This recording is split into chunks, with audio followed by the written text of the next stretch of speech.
Greetings, everyone, and depending on which day you're listening to this, a very Merry Christmas to you. Welcome back to another episode of the Real Deal Landman Show. We have again with us today another industry legend in Mr. Doug Sandridge. So pleased to have him with us. I know, so Drew, you've started posting teasers about who we've got coming up, and no offense to our other people, but Doug generated some excitement. People were like, I can't wait to see this guy. Yeah. Doug, don't seem so surprised. It generated excitement, I'll tell you, on mine of, Doug, we have ran in the same circles for a long time. Our paths have never actually crossed after all these years. And so whenever Jerris told me that we were going to be able to get you on the show, I was super excited about it. So this is a really cool opportunity for me, and I'm really pumped to have you on today. Great. Fantastic. I'm glad to be here. It's exciting. I just met Jerris a few weeks ago, so it was great. That's awesome. That's really cool. Well, Jerris, you're in your home base in where, Colorado? In Colorado Springs? That's right. That's right. And then Doug is in Golden, Colorado right now. So I'm holding down the fort here, representing the kind of the holiday cheer. I've got that going on in the office. What are you guys doing for the holidays? I mean, this is one of the busiest weeks out of the year for people traveling or anything. Are either of you traveling outside of Colorado for Christmas? Or are you guys there and having family come in? I am not. So every year, our family usually takes the visit back to Oklahoma. And this year, we spent some time there for Thanksgiving, and the kids really wanted to stay put. And so we're staying put. Nice. And really looking forward to it. That sounds relaxing. It's pretty good.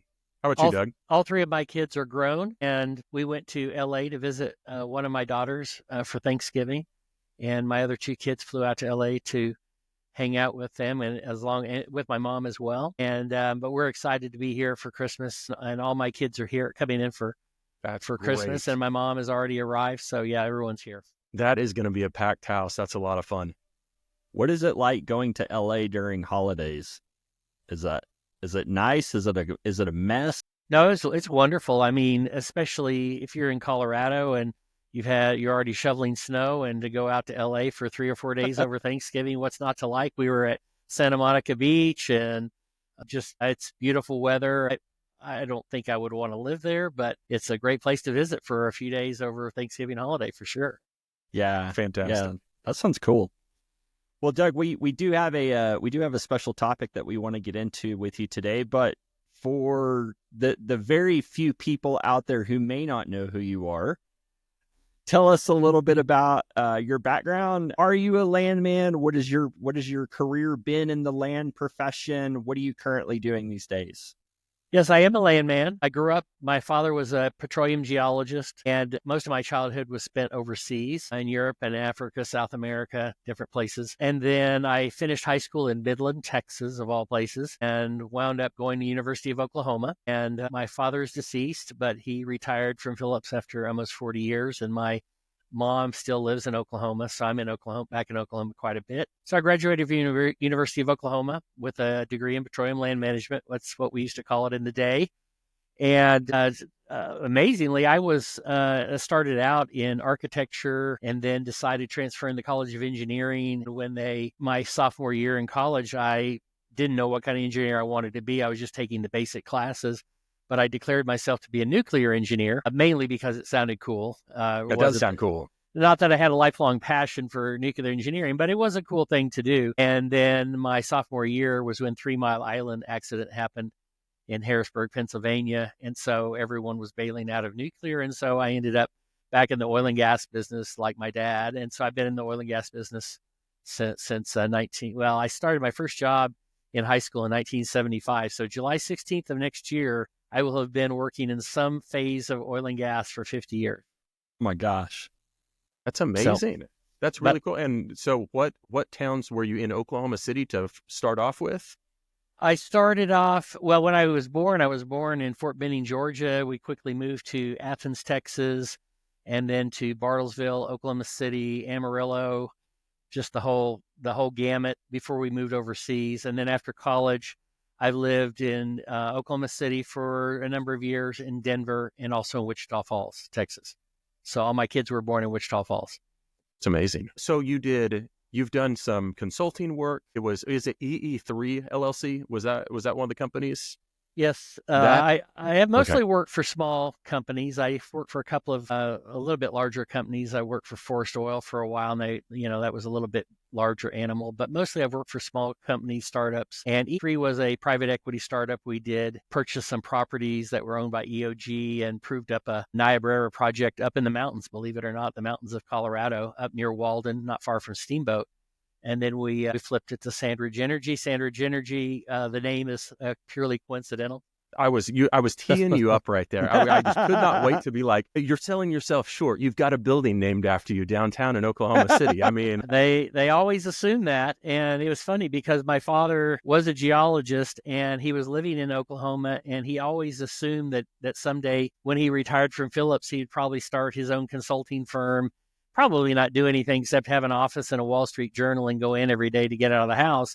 But he always thought, I'm going to name my company Sandridge Energy. And at the time I was living in Texas, and he called me one day and he says, who the hell took my name? Sandridge, somebody formed a company called Sandridge Energy. At the time, I'd never heard of it. So I did a little research and found out that Tom Ward had a little falling out with Aubrey, and they decided to split up. And Tom Ward wanted to start his own company, very much like Chesapeake, the same sort of philosophy. But he didn't want to start from scratch, so he went out and bought a company out at Amarillo called Real Deal Energy, and Malone Mitchell's company. And he bought the company and then renamed it Sandridge for no particular reason. And so I called my dad back and said, you're not going to believe it, but this is Tom Ward. He just bought a company and renamed it Sandridge Energy. And he said, who did he buy? And it turns out my dad was friends with Mitchell. Always, whenever I first saw you on LinkedIn, that was one of the made up scenarios that I had in my head of you just walking into Sandridge Energy and just being like, Doug Sandridge here to see Tom Ward. They would obviously hit that elevator button for you and get you right up there.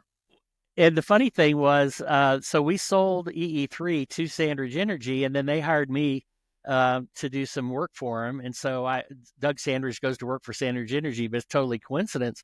And my dad always thought that was funny.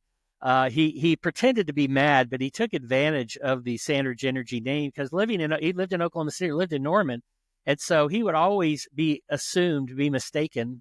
And those were the days when Sandridge was kind of high flying. And he would be assumed to be the Mr. Sandridge. So he showed up at the Oklahoma Hall of Fame ceremony one time. I guess a friend of his was being inducted. And so he just shows up in his tuxedo with my mom. And he gets to the front desk and they said, oh, Mr. Sandridge, you'll be sitting at the front table with the governor. Well, whoever did, they just assumed. So he took advantage of the name, even though he pretended to be mad about it. And the first time I went to Sandridge, of course, they're in the old Kerr McGee buildings, 30 stories tall, and they got a guard downstairs. So I show up there, and the first thing the guard wants is you to hand him a driver's license so they can get you a visitor pass. And I hand him the driver's license, and now he's fumbling around. He's looking down. He won't look at me. He doesn't know what to say. And he finally says, I've been here 10 years. I didn't even know there was a Mr. Sandridge. And continuing to yank his chain, I said, oh, no worries. That was my dad. I'm no big deal. And I told him to relax. So that's amazing. That is absolutely amazing. The free cups of coffee and also the stories of them going home being like, you'll never believe who I met today. Yeah, I met him. Came in the lobby, the man himself. Well, it's funny because, when they were high flying, it was a good thing. Everyone was like, oh, wow, you're Mr. Sandridge, or you're somehow. My daughter was at University of Oklahoma. Everyone jumped to the same conclusion with her. They thought, oh, her dad's a big oil man, And then, of course, Sandridge took a pretty big nosedive, and they aren't quite what they used to be. And now my wife and I will go through security at the airport in Oklahoma City, and somebody will say, yeah, I lost a lot of money on Sandridge. Everyone's bitter when they see my name now. Well, you really have had a 40-plus year career at Fulcrum Capital and everything. I know we want to get to that too, but you also the founder of Energy Policies US, is that right? That's correct. Okay. And then more recently, the thing that probably I'm most proud of, we started an organization a couple of years ago called Oil and Gas Executives for Nuclear Energy. Okay. and basically working with the nuclear industry, thinking it's not our industry, but we can appreciate another good energy industry when we see one. And we don't think it's helpful to have people thinking that oil and gas people and the oil and gas industry is anti-nuclear. So we started this organization to try and help promote the nuclear energy. So you've been an adjunct professor at OU. Yes. For a while. And are you still doing that? No, I don't teach a regular class anymore. It's just too time consuming, but I do still lecture at least twice a year, usually 3 times a year at the energy management program there. So I'll be speaking there in January again. That's awesome. And I was the energy management. I got to be an adjunct professor at Oklahoma City University. Really? So good for you. so super kind of cut of the same cloth there. But the thing that I like on your LinkedIn, one of the things that Doug says is he believes that educating the public about the energy sector is crucial for fostering a sustainable and prosperous future. And I think that kind of goes hand in hand with what you were talking about with like the nuclear program of, we've got to work together and we've got to find that commonality and the ground that we can share just to continue to build all of us up. So I really appreciate that. I think that's wonderful. Yeah, energy education is really important. And I think that we can't expect to have better policy until we have better energy IQ. And if we have a better energy IQ and the public understands energy, we will demand better energy policy from our policymakers. Our policymakers do what they think we want. So we need to tell them we want better. And so the first step of that is better energy education for sure. That's fantastic. How has that commentary increased or changed recently with nuclear being so much more of a forefront topic in association with all these data centers that are popping up? It has been changing. We've been hoping for a nuclear renaissance, for the last decade, and we've been on the cusp of some nuclear renaissances in the past, and then something bad has happened, like Chernobyl or Fukushima, and then everyone's gone back in their hole. But for the last few years, there's been a good building momentum for nuclear energy, and of course, from my standpoint, and people that I hang around with, and energy bros, people that know about energy, we recognize how good nuclear energy is. And I think it needs to be part of the solution. It may not be all the solution, but we're not going to do the things that we need to do without more nuclear energy. But a lot of the people that are in the nuclear conversation right now have come to it through climate. So a lot of the people I deal with in nuclear advocacy are there not because they necessarily believe that nuclear is the superior technology. They just feel like they are so concerned about climate, they see that as the only way that we're going to have safe, reliable, affordable energy and address climate concerns at the same time. So I think that's where we are now, and we are building a lot of momentum. When I first started getting involved with the discussion of nuclear energy and started advocating for nuclear energy actively back in 2021, I was doing it mainly just to save existing nuclear power plants. I wasn't really thinking about building out lots of new nuclear energy. But now the conversation has it's just spiraled forward. There's a lot of oil and gas companies that are invested in nuclear energy. Chris Wright, hopefully our next Secretary of Energy, he's a huge supporter of nuclear energy. His company, Liberty Energy, headquartered here in Denver, they're an investor in a nuclear company, a small modular reactor company, Oklo Energy. And then there's a lot of other companies, including Chevron and Exxon and NOV, that are all actively engaged in the nuclear space. And I actually think that the oil and gas companies may be in a position, especially the service companies too, to help push the development of nuclear energy because they're big projects that take a lot of money, a lot of time. You have to have good project management skills. You got to have good supply chain skills. You have to have research and development skills, manufacturing skills. Well, who in the world now does big projects? Offshore projects are done by oil companies. They have all of those skill sets. So I think those companies are realizing the same skill sets that they use to do large offshore development can be applied to develop nuclear energy. So I'm not saying they're going to be the only ones, but I think oil and gas companies are going to be very involved in the development of nuclear going forward in the next decade. That's fantastic. That's fascinating work, and that's not something I was aware that you were so involved in. Nuclear is definitely a topic that should continue to come up, especially for any kind of proponent of energy. The demand that we as a country and we as a world will have is certainly not going to go away or diminish anytime soon. But speaking of energy sources, alternative to oil and gas, people are also looking at wind energy and solar energy and other renewables. And there have been some interesting happenings regarding wind energy in Oklahoma. And you're somewhat of an expert in terms of what the controversy is and what these events have been. So take us through this a little bit. What's been going on in northern Oklahoma in regards to wind turbines?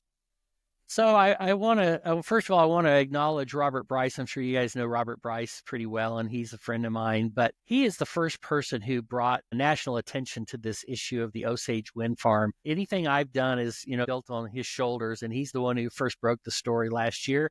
It's been going on for 10 years, but nobody's been covering it. And so he wrote a story last December.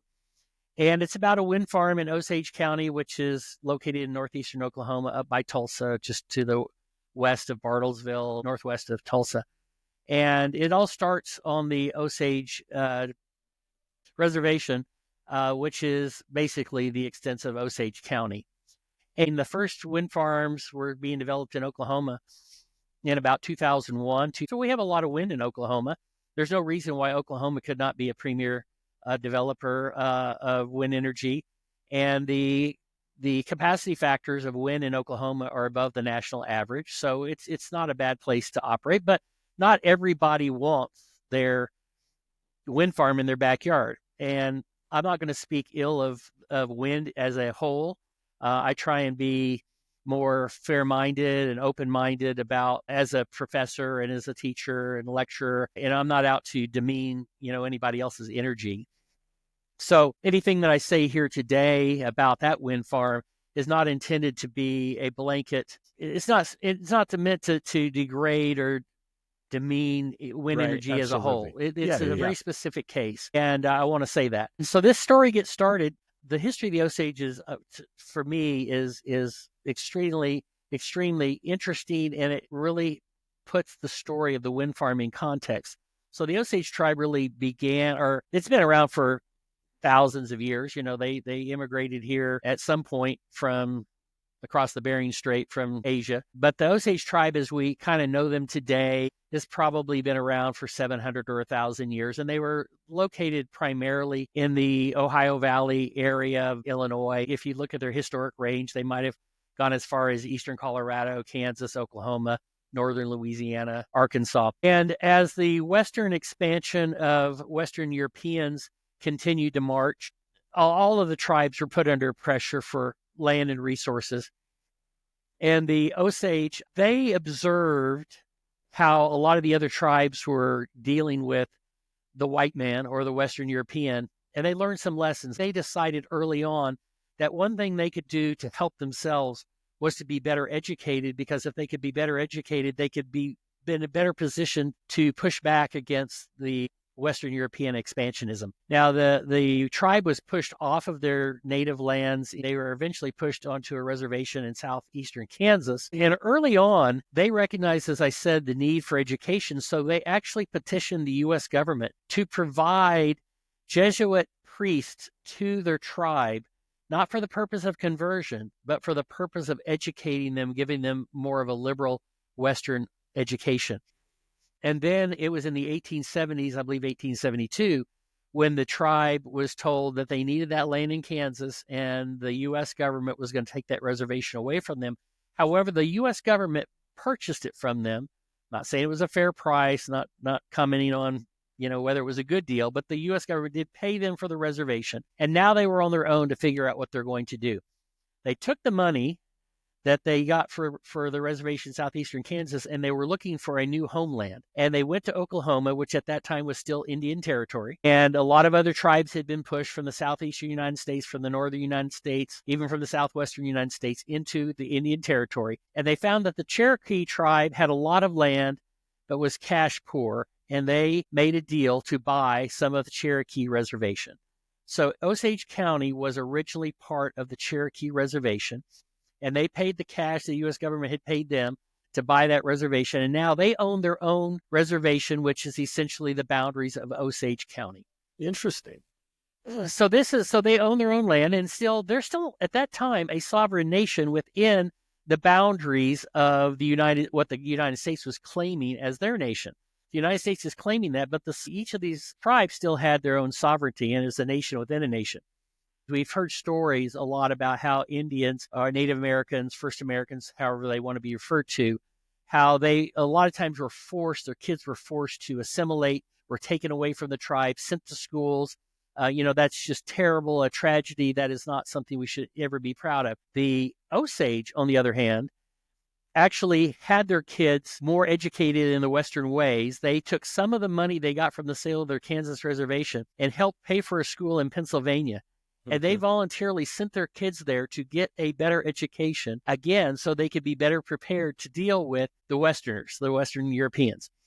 So now fast forward to 1906, and the tribe, the U.S. government wants to assimilate these tribes into the U.S. government, to the U.S. so that they can diffuse the ability of the Indians to govern themselves, take away some of their sovereignty. And so what they do is they have a treaty of allotment, which basically means that they allot the lands that they have. In return, they give up some of their tribal rights, but they get the rights to be U.S. citizens. So the Osage tribe, there's a point to the story. The Osage tribe negotiated this allotment, but they negotiated it differently than many other tribes. And many of the other tribes signed treaties without maybe having the full benefit of everything they could have gotten. The Osage agreed to an allotment treaty. So what happened is they took all the lands in Osage County, and they allotted those lands to all of the Osage tribal members. But they only allotted the surface. They did not allot the minerals. And see, in a lot of cases, when they did allotments, an Indian would get the surface and the minerals. And then once it's allotted to them, they could do with it whatever they want. So they allotted all the surface to the tribal members. So the Osage County was still owned 100% by Osage tribe members. But then once it was allotted to the Osage tribal members, those members were free to dispose of their land however they wanted. The Osage, however, did something that was unusual, and they kept all of the minerals in the tribe for the benefit of the tribe as a whole, so that in the future, for rock development, oil and gas development, coal development, whatever it would all be shared by all the members of the tribe. So over the last 100 years or more, a lot of Osage County, the surface has been sold. I would say probably 80% or more of the surface is now owned by non-Osage. Now, the reservation consists of the whole county, but the surface is owned by a lot of people that are not Osage anymore. But all the minerals are still owned by the Osage. So, predecessor to NL Energy. NL is a Italian energy company doing a lot of wind development in the U.S., they had decided they were going to come in and they built a lot of wind farms in the U.S., and they thought that Osage County would be a good place to develop a wind farm. And so rumors started to come out that they were going to be developing this wind farm, and the tribe did not want it. They said, this is sacred ground. We don't want the wind turbines killing eagles, our sacred bird. We don't want it. But unfortunately for them, they didn't really have any standing to stop the wind farm because the NL had obtained leases, surface leases, from people who were willing to build a wind farm. The tribe sued them in federal court, asking the court to stop the wind farm. And the court said, we are sympathetic to your needs. We're sympathetic to what you want to do. We understand why you don't want a wind farm here. But these people have bought leases from people who own the surface. They've got all the permits from the county. They have every right to build the wind farm. So fast forward to 2013, NL gets ready to start building the wind farm. And of course, when you build a wind farm, you have to build foundations for these massive wind turbines. And so we're all landmen here, so we know about property rights. And so they have surface rights. They don't have any mineral rights, but the surface rights in virtually every jurisdiction in the United States affords you a reasonable use of the subsurface. So if, for instance, Jerris is building a house down in southern Colorado, he owns the surface. He still has the right to build a swimming pool or build a basement. So he has the right to use a reasonable amount of the subsurface. He can't go mining or drilling oil wells on his property, but he can use a reasonable amount. So NL goes out and they're getting ready to build these wind turbine foundations, which have to be huge, and you have to excavate soil out and put in steel and concrete to hold these things up. So they're all within their rights to do that. Absolutely 100% within their rights to do that. So they start digging out these holes and they set the rock to the side. Perfectly fine. They start putting cement and concrete in the hole for the foundation. And then NL, this is where they make the mistake. They decide to take that rock and put it on trucks and take it to a commercial rock processing plant and crushing it and sorting it and making it into commercial grade products. So when the tribe saw this, I mean, immediately, this isn't a year later or 5 years later, literally within a few days, when the tribe saw what they were doing, they called NL and said, you have the right to build a wind farm. We don't like it, but you have the right. You have the right to dig a hole. You have the right to set the rock to the side. You do not have the right to take our rock and make commercial use of it. That is mining. Wow. NL said, we don't believe you. They totally disrespected the tribe. And they said, no, they didn't pay any attention to what the tribe said. They didn't recognize the sovereignty of the tribe. So the tribe, feeling very disrespected, they go to the Bureau of Indian Affairs and say, we need your help. And the Bureau of Indian Affairs researches all of these facts and determines that that's exactly right, that they don't have the right to use the rock.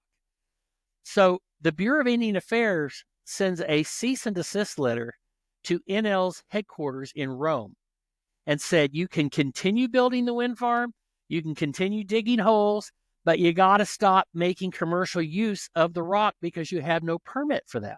And NL, not only did they ignore the Bureau of Indian Affairs, they sped up their operations. Has anyone ever heard of a wind farm being constructed 24 hours a day with lights in the middle of the night? I've not. Normally you build during the day and then you shut down overnight. Right. But they were so worried that they were going to get shut down, they decided, I'm presuming, I don't know what was in their mind. It appears that they decided to speed up the construction so they could finish it before they got shut down, with the idea that once you get it constructed, then nobody's going to really just take it down. What do you do?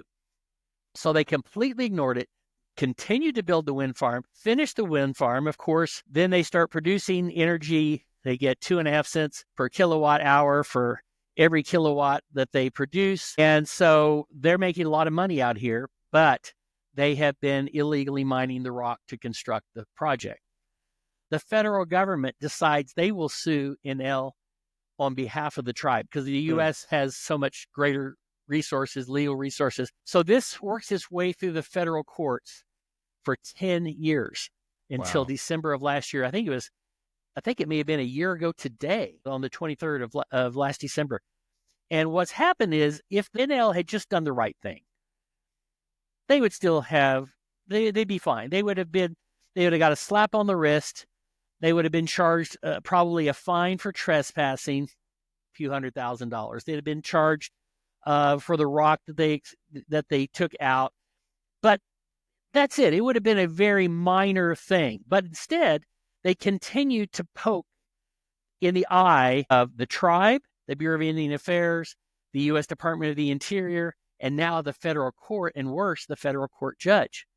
And they wasted a lot of time and money fighting this thing, which they're clearly wrong about. So last December, the judge in Tulsa, the federal court judge in Tulsa, said, not only are we going to fine you, or we're going to give some punitive damages for what you've done, but because you've been so belligerent and you've been so adamant in wasting the court's time, we're going to demand that you tear down the wind farm. So they have been ordered to completely tear down and reclaim 84 wind turbine sites. And so that's the decision that came down in December. Then there was still the decision of, well, what do we do? What about the damages for the trespass and the rock that was being used illegally, and for the court fees and the attorney's fees? And so the court said, you guys need, give us an idea of what we could settle on. What would be? And NL completely stonewalled again. They said, we're so far apart, we don't see how we can possibly ever agree. The court then ordered them to go to mediation or a conference in September, where they would sit down and each side would present their case, and then they would agree. But hopefully, she was trying to avoid her having to make the decision. She was trying to force them, saying, look, this is going to get settled. So why don't you guys settle it yourself rather than the court ordering it? So on September 25th or 27th, they were supposed to meet in Tulsa, and NL refused to show up. They just didn't show up. Their attorneys didn't show up. Their executives didn't show up. Nobody showed up. So now the court this last week is infuriated with them. So she's reaffirmed in her decision last Wednesday, she reaffirmed that they have to tear down all 84 wind turbines. She's reaffirmed that they have to reclaim all the property. They have to tear out all the substations, all the power lines. Everything has to be torn out and reclaimed. She awarded a fairly modest amount of money for the damages for the rock. I think it was around $300,000 is all for the rock and the trespass. But she awarded the tribe $36 million for legal fees.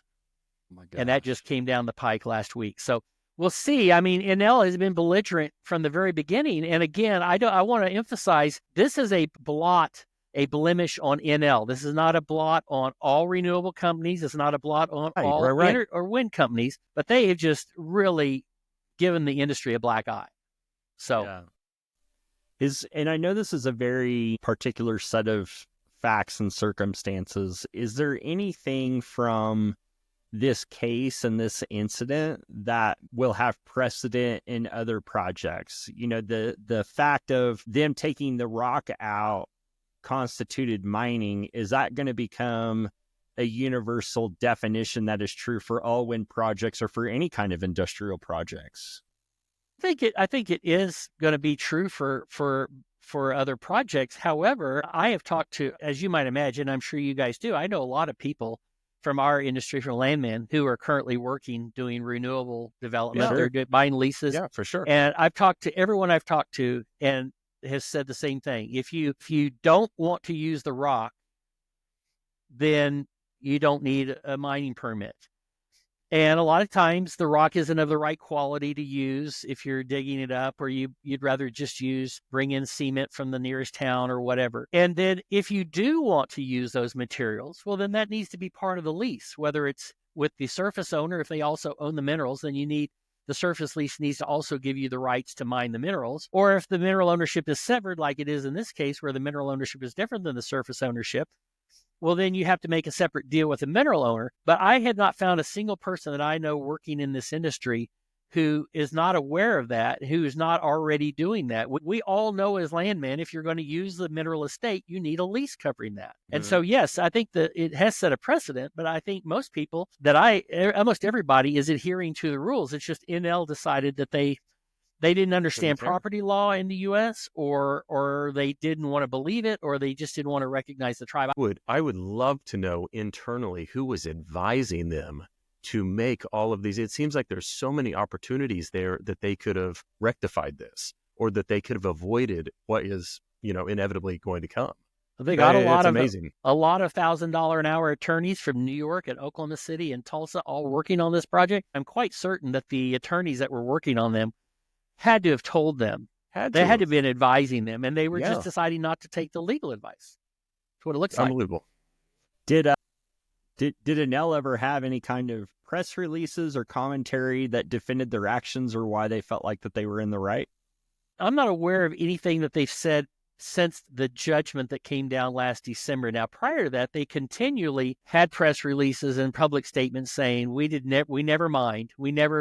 This did not constitute mining, silly things like that. But it's even worse than just digging out the holes, because I wrote a Substack article on this back in June, and I included in there a picture, one of the sites where they built the wind turbine. And you can see adjacent to the wind turbine site where they've built the foundation, they've also built another pit. They've actually open pit mined additional material beyond what came out of the foundation. And for them to claim that they were not doing mining is just delusional. And again, if they had just admitted their wrongdoing at the beginning and done the right thing and said, I'm sorry, and here's a check, and how do we make this right?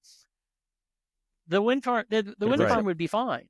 But so it's a good lesson, especially for wind developers and solar developers, that land issues are important. And in the oil business, how much effort we go to make sure that we're doing proper title. We don't want to drill a well on a tract of land that we don't own the minerals. You've drilled somebody a free well.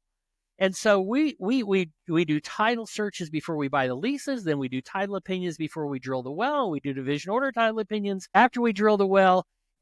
So you mentioned Substack. Is that a medium that you use to share more insights on if people want to learn more about this Osage story or other insights that you have, is that a good place for them to look?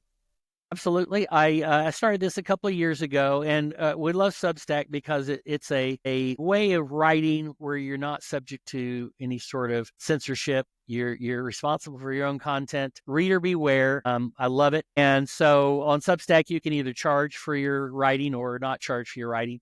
I do not charge for my writing because first of all, I don't feel like I'm a professional, so I'm not really entitled to require remuneration for my work. But also, I want it read by as broad an audience as I can. And the name of my Substack, if you just Google or search on the internet for Energy Ruminations Substack, or put in my name, Doug Sandridge Substack, it'll come up, and then you go to the Substack website and you can get my articles or articles of Robert Bryce or whoever's articles you want. So yes, I do publish on Substack, but it's a hobby.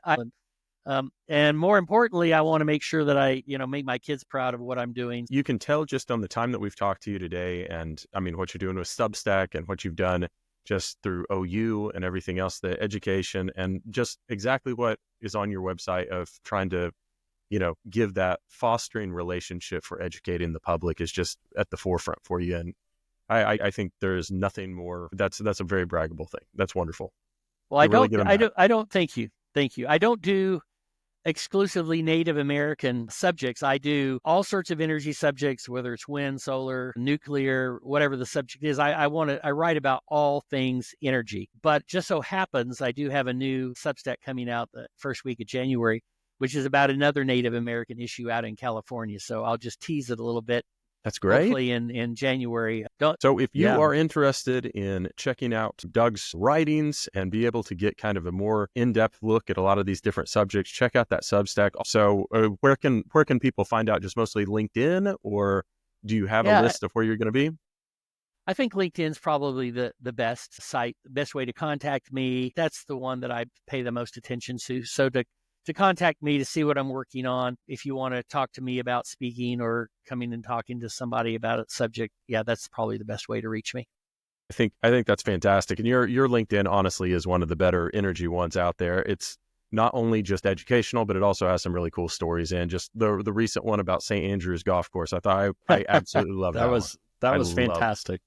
Yeah, it wasn't energy related, but it was timely. I got more hits on that article than anything I've written about energy in the last 6 months. I mean, people love the personal stories. So I try to limit it and keep it professional. But I did get a lot of feedback from that story. I think people enjoy seeing the journey that all of us are on. And I'm saying that broadly we all like seeing LinkedIn of learning about the content of what people's companies are doing and what people are doing professionally, but to get a glimpse kind of under the hood and to be able to see who that person is. And you really start to relate a little bit more. And I think those are the things that are more important. If I get on a plane and I go to Denver, or I go to Midland, or I go to Houston, I feel so much more connected to people whenever I hear just once out of every maybe quarter, I hear some good personal story about them. And it makes it all the more fun. I think the cool thing about the three of us on here is I think probably 2024. Jerris, do you know how many times you spoke at different conventions or anything? Jerris is a fantastic speaker. I lost count. I don't mean that to boast, but that's just the honest truth. I lost count as to how many it was. It was a lot.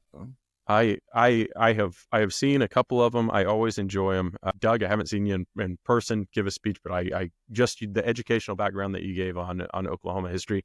My father's in Oklahoma, or he was for 30 years, Oklahoma and American history. And I can tell you, he will, whenever I send him this link, he will absolutely love listening to that because he will know every single bit of it. So he's a huge fan of it. I think that's what's so fun about this is your speaking background, Jerris is speaking. We've got that connection with the teaching and everything. And I absolutely love it. Being able to, I think Jerris and I even talked about it on an early episode of this. It's amazing, number one, how quickly your career goes. And that caught up with me way too fast. And I didn't think that a younger generation would be turning and asking me questions because I always thought, oh yeah, I'm totally the younger generation.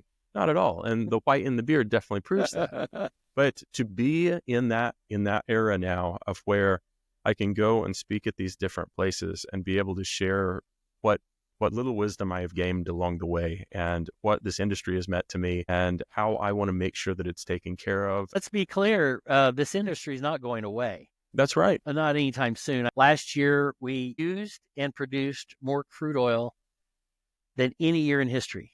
Wow. Mm-hmm. Last year, we used and produced more natural gas than worldwide than Amazing. any year in history. In the U.S., we produced more oil than any year in history.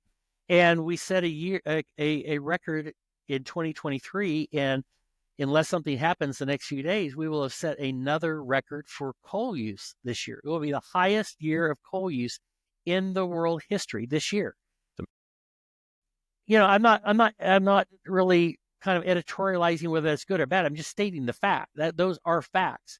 And the fact is, no matter what you think or how hard you try, we have another generation of oil and gas people. We're going to be needing now. They're still going to need petroleum for the other 6,000 products we make every day out of petroleum. So petroleum is not going anywhere. So you're mentoring the next generation. I hear people say, well, do we need landmen and petroleum geologists and engineers anymore? Yes, we do. We are going to need them as long as we can remember, as long as we can think forward. That's exactly right. Exactly right. Well, we really appreciate you being on with us today. This has been absolutely educational. It's been absolutely entertaining. We're going to do a speed run on this thing. Okay, we're going to go speed run quick on this one. And the reason is, number one, is in getting to know Doug over the last hour here, I know that he hasn't watched all of these up to this, and so I realize everything we're going to be saying here is spoilers. I know totally that he is going to be watching this with his family, so I want to be able to properly prepare him for some of the things that he's going to be able to see. And Jerris already knows that there are some certain things that I don't know if I would sit down with, my grandkids on either side of me and show them this wonderful, wonderful reflection of the industry that we all know and love. So I entitled this one, this was episode, was it 7 or 8, Jerris? This is 7. Yep. Now I know it has an actual title from Paramount Plus, but I wrote that this one was episode 7, Angela and Ainsley find purpose and clothing for the first few fleeting minutes. Yeah. And so we pick up in that show of Ariana is picking Cooper up from the hospital, and Tommy's there, and he automatically, just like the rest of us, he knows that this is not a good idea. We all have talked about this. She is 2 weeks after her husband has had this horrible accident, is no longer with us, and now she is pushing the wheelchair of obviously her future boyfriend to take him home, and Tommy sees this as a terrible, terrible idea. We cut to Ainsley and her mother working out, and they have this just deep conversation about how the only thing that they have to offer is their assets and how that is going to help them get whatever they want in life. So wonderful, deep character development. We go through a lot of different things here of Monty. We get to see a little bit of him. No Demi Moore this episode. Too many lines for her last week. Monty is making deals, and he is trying to get, did you catch how many wells he was trying to get? They were throwing out 60-40, and he was saying, no, that's not going to work for me. And I mean, this again, one of the things, did you catch, he said, well, then I'll take it over to the guys over at Diamond. And I thought that might have been like a little throw to like Diamondback, but I don't know. So he calls Tommy, and he's like, hey, this is what we've got. And Tommy throws out all these things. He's like, if we do this, we're going to need all these plats. We're going to need these surveys. We're going to need the seismic. And Monty was probably like, yeah, the normal things. Like, like we've done this many times. Like, I'm glad you said it again, but yeah, those are normal. That's what we would get in this deal. Boss and the rest of the guys around the table as they were eating, Dale, my favorite character on the show. I love Dale. Monty called. They were like, hey, I think Tommy said something about like, speak of the devil. And they were like, that's not the devil. That's Satan himself. And they were like, well, what does that make us? And like, oh, we're demons. And that took it to Ainsley and Angela again. They got a lot of time on this episode. They got a lot more time than I thought they would. We got to do this. They were driving down the road in Midland. Ainsley looks to her left and she sees a retirement home, which I don't think she has ever seen or been aware of what those are in her entire life. And she asks a couple questions on it. Well, what is that? And her mother says, well, that's where older people go. And she's just very, very sad about this whole thing. This is new information to her. And so they both decide to change their entire plans of the day and go and spontaneously help a bunch of grandmas get drunk and play Cards Against Humanity with them. And so what else are you going to do? What else are you going to do? Yeah. And the staff at the nursing home, totally fine with this. So fine, in fact, they have an entire deal of residents that are now intoxicated, that whenever they're leaving, they go out to the parking lot, follow them out to the parking lot, and they say, what time do you think you can be here tomorrow? This was the greatest day forever. So if and when my parents are ever in a situation of where they're in an assisted living home, should I find out that two young ladies that just came from a spin class are coming with margarita mixers and doing tequila shots at the table with them, I don't know that I'm going to be too thrilled with the management there. But, we are living in a different age now. Maybe I'm old-fashioned. I don't know. We now go to the oil patch. We knew this was going to come up. Tommy said, he was just like, hey, boss, I've got to get you to start working on these wells. And boss was like, I don't want to. He said, well, get that crew that's down at the far end. And they were kind of the rough and tumble guys. And he's like, they're always packing heat. They've always got guns on them. Bring them in. And sure enough, 30 seconds into it, they're going to need those guns. The cartel comes out of nowhere and says, kind of shake them down.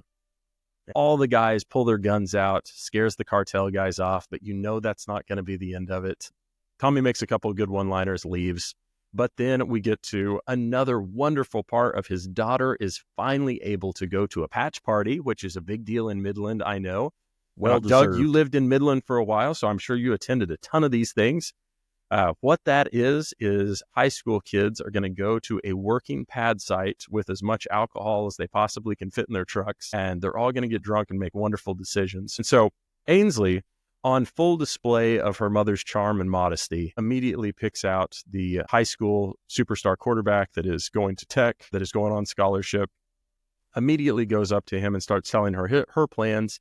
And her plans are, I'm going to college to get a philanthropy degree so that when my husband is a pro football player, I can start a charity and then we don't have to pay so much taxes. And I stood up and I saluted my TV and I paused it for a little while and I was like, this is absolutely fantastic. So she wants to set that up for a tax reason. Jumping back real quick to the other therapy session here is Ariana and Cooper. He's staying at her place. She's sleeping on the couch and he's like, you don't have to sleep on the couch. And we're like, foreshadowing. Tommy is asleep. Angela now has had a wonderful day of getting the older generation just absolutely intoxicated. She has now decided that she's going to be a fantastic mother.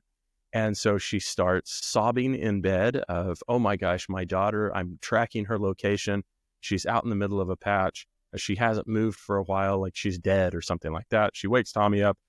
He has to go to the patch and he teleports there, which is the coolest thing. He is there in a matter of 2 or 3 minutes. Yeah. And we're talking just minutes before he becomes a grandfather. It is very, very close call here. So he pulls the fantastic quarterback off his daughter, punches him in the throat. I mean,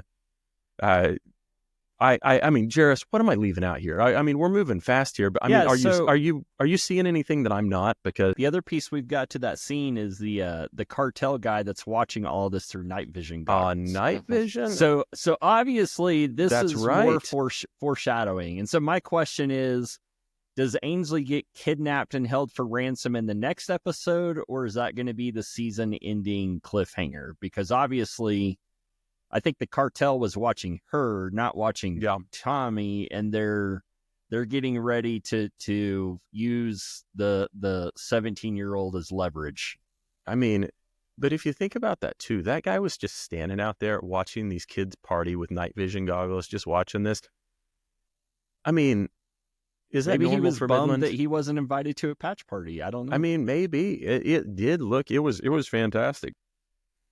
Cartel's watching. You're right. That's inevitably going to be the thing. I think the thing that made this kind of a downer episode for me is it really was like a realization of, I was like, we started off, very first scene that we talked about was like, holy cow, we've got Tommy negotiating a lease and he's hooded by the cartel members.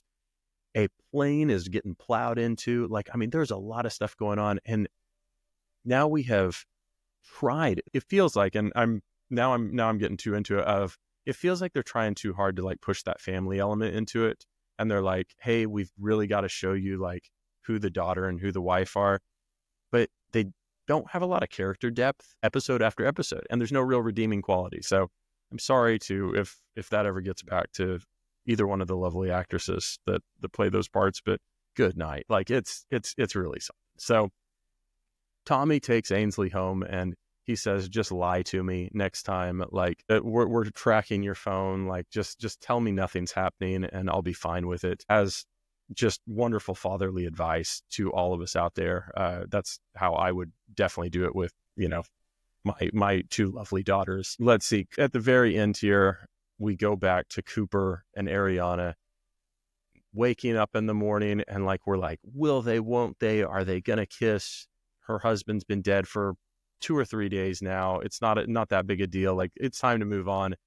And they just get started and knock on the door. Always terrible timing. And it's broken up by the two ex-lawyers, and they are coming back around to try to get her signature to pay out for the damages of her husband being unalived. And then Cooper comes in the room and he's like, hey, what's going on? And he sees that it's the contract, and Ariana says, you should read this for me. So now he is brought into the mix on reading the contract to see if it's a good deal for them.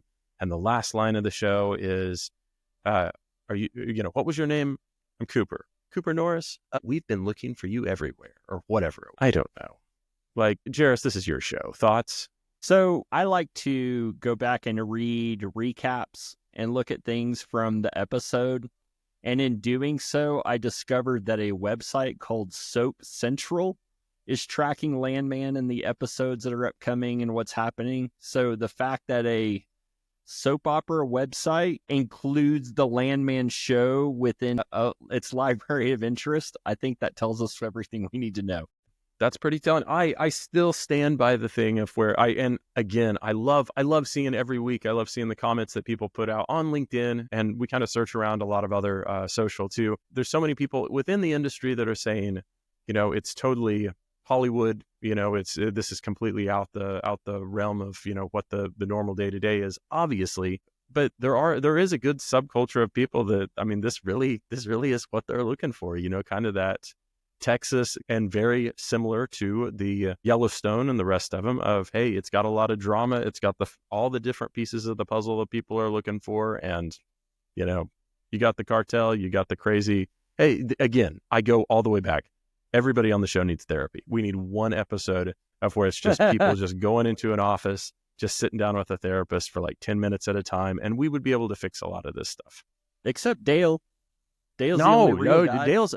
he has never done anything wrong, nor will he ever do anything wrong. Dale is fantastic. So I tell you, Doug, I hope that this didn't ruin the entire, season for you. I want you to know that it is absolute just, Shakespearean theater is what it really is at this point. Well, I saw the first episode, and as I mentioned earlier, my wife was not a fan of Yellowstone. So when she heard Taylor Sheridan was doing Landman, she had zero interest in watching. She said, that's something you can go down in the man cave and watch by yourself. When I fall asleep early, I don't want to watch it. And I went and watched the first episode. And then a week later, she comes home and she's like, everyone is asking me about Landman. I go to lunch and people are asking me about Landman. People are sending me texts about Landman. And everybody wants to know about it because everyone knows that she's married to a landman. And so she said, I guess I have to watch it. So we decided we'd watch it together.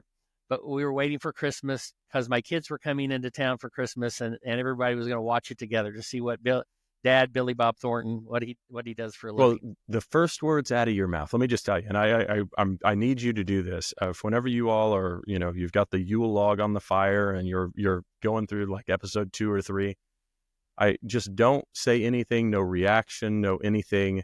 And then whenever they're all staring at you, you feel every eye in the room staring at you, be like, this was my experience completely. Yes. For multiple years of my career, this was my story ripped straight from the pages. Let me tell you about the first time I ran into the cartel. Exactly. There you go. There you go. I did relate to one thing that I thought was really funny, and that was that the first episode they had so I don't even know who all the characters are. They had the young white kid get in the truck with three guys who are obviously very well seasoned oil and gas vets. They're speaking Spanish. When I was in college, I was a roughneck. I roughnecked when I was at University of Oklahoma, and it was great because I could make more money in 3 days than my friends that were working at the shoe store at Campus Corner could make in a month. That's right. And I think I was making $12 or $13 an hour. And if I worked enough hours, that's $18 an hour overtime at time and a half. And minimum wage back then was $2.15 an hour or something. And so I had one of my roommates was a mudlogger. So he worked on the rigs, but they didn't pay mudloggers anything like a roughneck. And he was always jealous that I'm making the big bucks. I can work 3 days, a 3-day weekend, and make enough money for the whole month.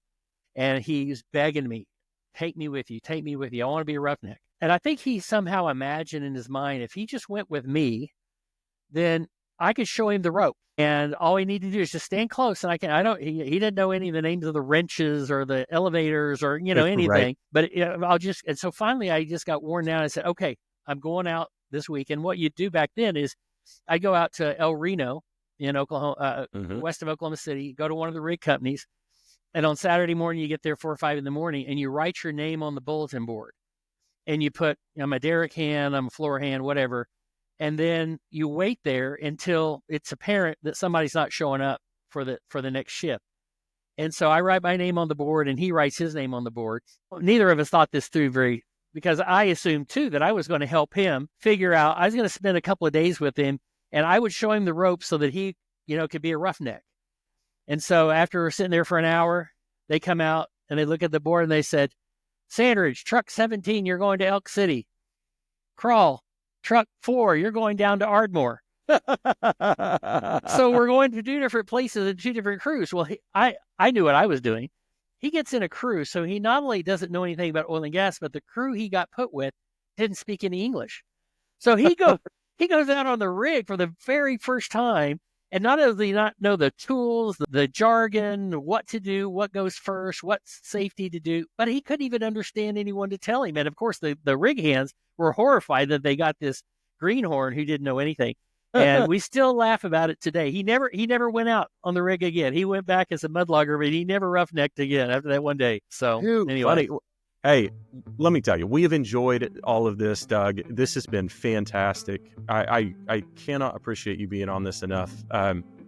For anyone, again, if you're trying to get a hold of Doug, get him through LinkedIn, get him on the Substack. And please try to find him at some point doing one of his speeches someplace because you're going to learn a lot. Well, thanks for having me on. I hope to see you at NAPE or if not there, someplace else really, really soon. So thanks for having me on. It was great. Great Absolutely. Fun. All right. Well, this has been another great episode. We have enjoyed our time with you guys. Thanks for tuning in. Subscribe, follow, like, smash that, whatever the button, whatever the kids are saying these days. Skibbity. I don't know. They say that too. So we'll see you next time. This is the Real Deal Landman Show. All the best. See ya. Thanks, guys.